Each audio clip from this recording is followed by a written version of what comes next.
Hi everyone, it's Eric from ecartman12.blogspot.com and welcome to my full review of the Vodafone Smart Tab 2.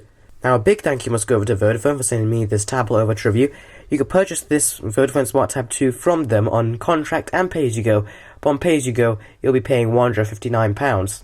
On contract, the price tends to fluctuate, so you can check the website and then see the price available at the time of you watching this video. So let's start off with the hardware. The hardware is really very good. It's got a nice quality weight to it. I love the chrome sort of logo of the Vodafone logo over there. It's powered by Lenovo. It's got stereo speakers. It's got a 2 megapixel camera and a 0.3 megapixel front-facing camera. So on the camera front, it's not really the best, but it's got a couple of cameras in there anyway, so you'll be using them primarily for voice conferencing, and I don't think you'll be using the rear-facing camera. Now, the screen resolution is actually not the 720p displays we see, but it's a 1024 by 600. This is running Ice Cream Sandwich as well. And let's just turn the screen on. And I'm not sure if this is going to get the Jelly Bean update, but Ice Cream Sandwich still runs very nicely on it. As you can see, if I just go into the apps, start scrolling between the apps, it's really quite responsive. And not much lag for the most part when I'm actually swiping between these screens. On times, at certain occasions, you will notice some lag, but for the most part, it's not really lagging when you're navigating through the user interface. Now, if you want to use certain things like applications, I can't recommend you use this for gaming, like really high-end intensive games for Android, as this has got a 1 GHz single-core processor. No dual-core, no quad-core, just a single-core processor. So it'll just be more suited for playing games such as Angry Birds and stuff like that. Those games it does well, and also for social networking this will work a treat. So Instagram, for example, running very smooth. I can see all the new stuff here, and here's the BlackBerry Z10. Expect coverage of that in the future, soon. And as you can see, his Instagram works very, very well. You also get multitasking, which was introduced on Ice Cream Sandwich, at least the better version of multitasking. You could swipe left or right and just flick away all your previously used apps. The browser also works very well. Let's just go into the browser. It does come bundled with Google Chrome, but I don't recommend you use that. Google Chrome is not the most responsive of web browsers. Let's just decline that, and let's search for Engadget. You saw me load up my website in the unboxing, so let's just load up another website this time.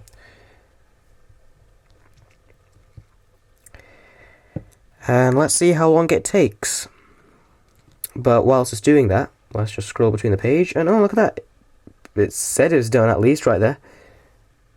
At least I think it did. Yeah, it says it's done by the loading, so that was quite a quick load right there.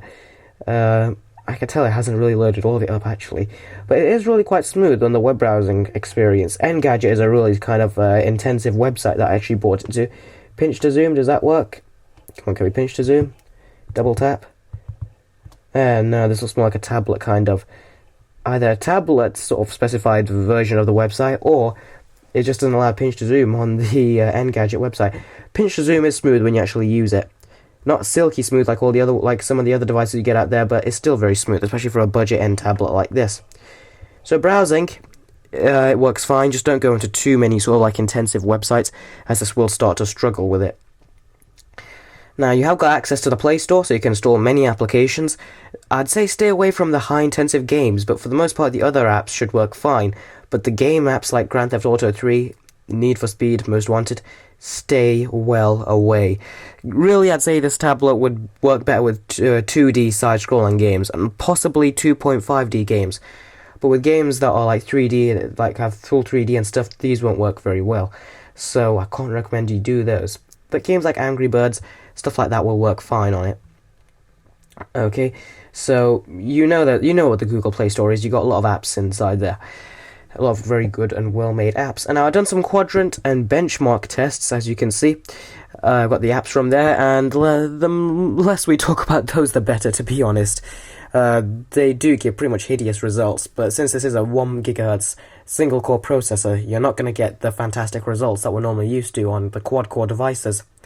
Okay, now this does have, it is obviously a 3G device. The SIM card is housed behind this little hatch right over here, which I showed you in the unboxing. Also supports up to a 32GB micro SD card, and it comes bundled with 4GB of internal storage. That's not going to be enough, to be honest. You're going to really want to get that extra storage, like with micro SD cards, and boost this up. So it will get good capacity, since it does support up to 32GB card. The screen on this is very reflective. For when you're in outdoor use, it's not going to perform the best. It's going to have a lot of reflections. As you see, if I just bring this up to my studio lights, you can see it's got a lot of reflection on the screen, and if you're outside, this will cause us a bigger problem. So I can't really recommend that you use this outdoors. However, if you're in your car, in a building or something, it will work fine. You won't have any problems with glare or reflections on the screen, despite the fact this is a very reflective screen.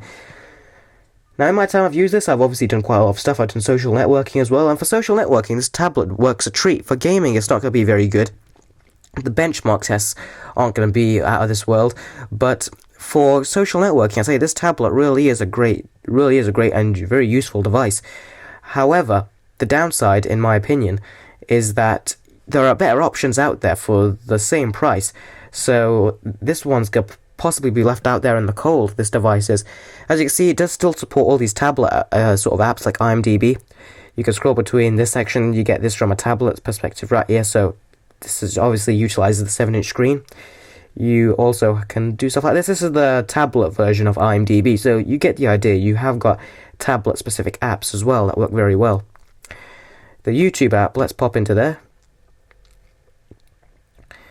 And to avoid any sort of copyright, I'm just going to actually go into my channel and show you one of my videos. Let's go into the Galaxy Note 2 first impressions video. And this will also give you, if I just lower that down. Around the world, millions of people are switching to Nokia Lumia. Okay, so what you also get from this is that you'll get a lot of, you'll get a good idea of as to how the speaker performs on this. Because it's stereo speakers at the back. Let's pump the volume up all the way. Hi everyone, it's Eric from ecotma12.blogspot.com, and welcome to my first impressions video of the Galaxy Note 2. Now, I first must thank Vodafone for sending me this handset over to review. A big thanks must go to them. You can purchase this handset free from vodafone.co.uk on contract plans for £47. Okay, so you saw that right there. The speakers are great. They really do go very, very loud. A bit of distortion on the highest volume, but you can crank the volume down a couple of notches and it is still very loud and very, very clear indeed. Now, the downside of this YouTube app is it does tend to have some lag during video playback, and then you get some syncing problems and stuff. It's unacceptable right there. It does happen on the odd occasion, but when it does, it really makes you want to pull your hair out. So you obviously got the ice cream sandwich widgets. You can just pop into the widget section right over here and scroll between all these widgets. Say you want to get a... Let's look for a widget. Say you want to get the Google Play Books widget. Drag it onto a free screen if you've got one, or if I've got one. Which apparently I don't, so if you had Jelly Bean, it'd sort of fit everything in, but this is Ice Cream Sandwich, so it's not going to do that. Speaking of Jelly Bean, will this get the Jelly Bean update? I doubt it. Budget tablets like this don't really tend to go on very long with the latest versions of Android and the latest updates. The problem is, again, this has got a 1GHz single-core processor, and if they give it a dual-core processor, performance on the whole will be much better. I think it really does need that dual-core processor, and it's really craving Jelly Bean. Jelly Bean would really do much better with this tablet. And as you can see, the widget everything is still functioning very smooth. Navigating the OS is fine. It's just when you actually try and dive in some of the applications, you notice some of the lag and stuttering.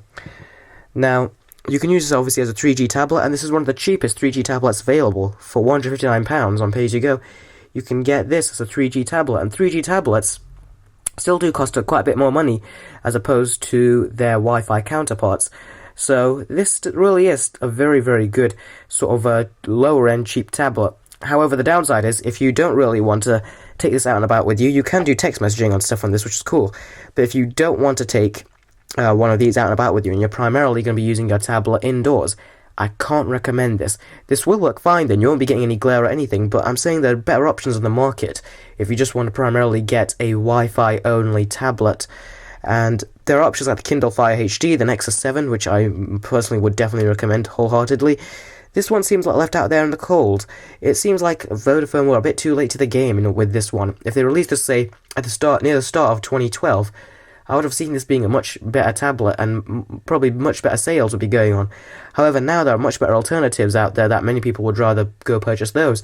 And if you get a Nexus device, you'll get the latest version of Android as soon as Google push it out. With this, you're going to have to wait and you're going to have to hope that Vodafone push one out. So it's a bit of a problem right there.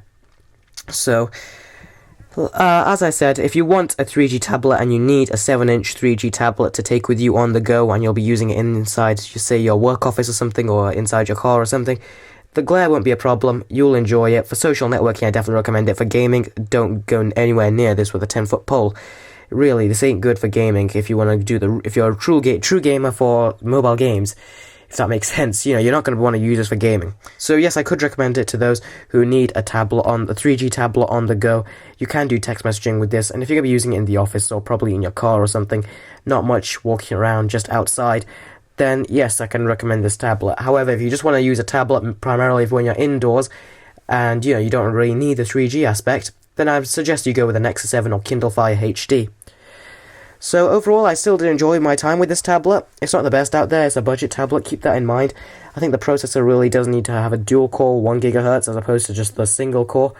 But on the whole, it's still a nice tablet, just Vodafone came a bit late to the game. If they dropped the price down of this to around about the £100 mark, I think they would sell this better than they probably will do.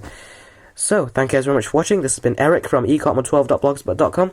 Please stay tuned for my future videos, including a look at the BlackBerry Z10.